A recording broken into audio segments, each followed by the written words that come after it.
গতকালকে রাত্রি 12টার দিকে হচ্ছে এখানে একটা এক্সকাভেটর ছিল, 2টা ডাম্পার, ওরা মাটি কেটে নিছে।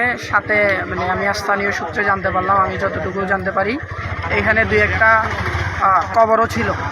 মাটি যারা পাহাড় কেকু ছিল ওরা কবর সহ নিয়ে গেছে, মাটি বিক্রি করছে। ওনার নাম কি?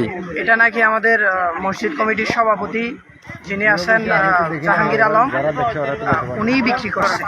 ভাই যে কবরস্থানে মাটি কেটে নিছে এটা তৎক্ষণাৎ আমি এখানে আসছি, আসার পর ওনার সাথে কথা বলছি, উনি বলতেছে ঠিক আছে আমি কাটাচ্ছি। তখন আমি জিজ্ঞেস করলাম কেন, বলতেছে এটা সংস্কারের জন্য।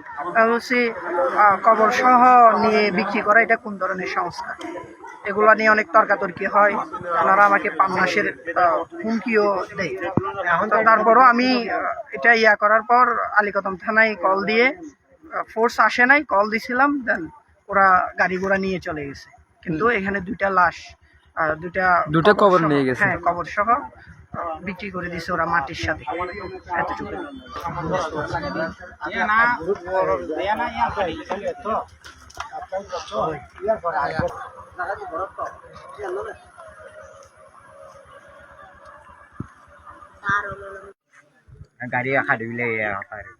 মানে এখানে কালকে রাত্রে পাহাড় কাটা হয়েছিল, মসজিদ কমিটির সভাপতি পাহাড় কাটছে, মানে পাহাড় কাটার সঙ্গে 2টা কবরও চলে গেছে।